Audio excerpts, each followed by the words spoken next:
Yeah. All right, so you're recording? Maybe something about, is this the only? All right, so first could you spell your name, first and last name, and your title? Sure. My name is Damein Quinlin. It's Damein Quinlan. And I am an adjunct professor here at SUNY Adirondack, teaching television news production. All right, so the first question is, what is it like teaching here, teaching us one of the classes? Sorry, I can't read. That's all right. That's right fast. What's it like teaching here versus your other classes? So what is, how is this school different from the other schools that you taught at? Oh boy. Well, I have a very personal relationship with this program, this school, this campus. I went to school here many moons ago. Kevin Ankeny was one of my favorite professors. And so I have an investment in this program unlike any that I've ever taught at. So coming back here is a little surreal. It's different. It's very, very different. I loved my time here as a student, and I continue to love it coming back as an alumni and now as a professor. There is something that is very hands-on about this program. I like the idea that my students get a chance to get a camera in their hand and get into those edit suites and make some of the magic that professionals are expected to do as soon as they graduate. Cool. This is his first time teaching the class, so far, how have you gone? You think the progress is? Okay. So, so far in the class, it's been 7 weeks. How do you feel the class, or how do you feel you have been teaching this class? I've never come into a semester, the first time I taught, or this most recent semester, saying, I'm locked in. I'm teaching it this way, and it's up to my 11 students to adjust to me. What I always do is walk in with a game plan. I do as much research as I need to based on, have I taught that class before? Has somebody else taught it before? Is there information online? Is there a new edition of a textbook? Whatever I can. And I go in on day one with a game plan. Every single class I've ever taught, I've had to adjust that game plan. There's nothing that has worked out. I thought in the middle of August, this is how my 15-week experience is going to be. And sometimes it's within one class, sometimes it's at spring break, where I decide that I need to adjust and adapt a little bit.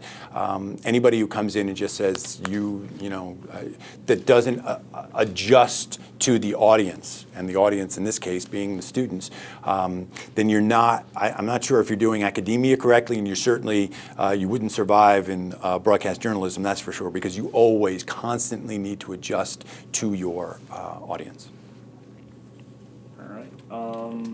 Third question is,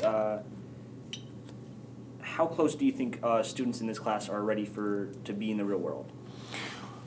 Well, I think they're all ready to be in the real world because they're in the real world. I mean, I don't separate, the student experience from what it is like to be in the real world. I mean, most everybody, I think all my students have cell phones and are, paying rent or living on campus. I mean, have bills to pay. Or, even if they want to go, hey, I want to go see Black Panther. Well, how are you going to get the money to do that? Well, I've got to get them a job. You're in the real world. Now, to be a professional in this industry, I think that there's none of my students in COM 219 right now. I don't say, oh, there's no way that they'll ever work in the industry. I mean, some have appeared to their skill set lends themselves better to a certain area. People think about television news and they just think about the people that talk on camera.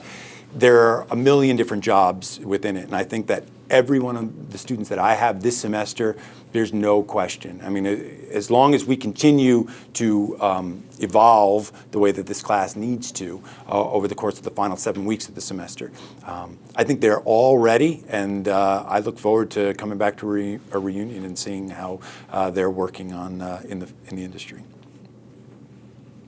All right. Sorry, what's the point? What makes a strong student? Oh, okay. So, in your opinion, what would make a strong student? Boy, the easiest answer I can give, to be a strong student in the 21st century, it's really just, and especially if they're going to be one of my students, work ethic. That's it. That's what it comes down to. Put in the work. Look, everybody's got different degrees of talent, right? I mean, not everybody can, if you're a basketball player, not everybody's going to be tall enough or athletic enough to dunk or, to no-look passes and stuff. You need to concentrate on your skill set. I say to any first semester freshman, somebody about to graduate and go into, as you say, the real world. The one thing that you can always control is the amount of effort that you put in. You show me, give me a student, I don't care if they are the least talented person in the world. You show me a student that's got a good work ethic, and I will show you a future professional. I will show you somebody that is going to make a living in this industry and many industries across the board. Control the controllables. And in this case, as a student in the 21st century, that is your work ethic. You're getting work done, beating deadlines, not just reaching them. Cool. And last question, how has the class progressed as a whole in the first 7 weeks? I think that we're making, and I use this term very intentionally, we are making great progress. This is not just, I'm the professor and I've got my students and we're sort of on opposite ends of some spectrum. That's not the case. We are going through this together. I learned something in our hour and 50 minutes that we get to spend twice a week. Every single time this semester I've walked out and I've learned something. Sometimes it's something great. Sometimes it's something that I need to adjust to. But I think that we are making the progress that we are meant to. I had a game plan back in January, and we deviated from that game plan a little bit, but that's okay. It's about adaptability in this field. I'm adapting. I know my students are adapting. And by the time we hit mid-May, I think we're going to have a lot of future professionals, and hopefully our knowledge base will have grown exponentially because we are in this together. It's a good closing line. And I think we're good.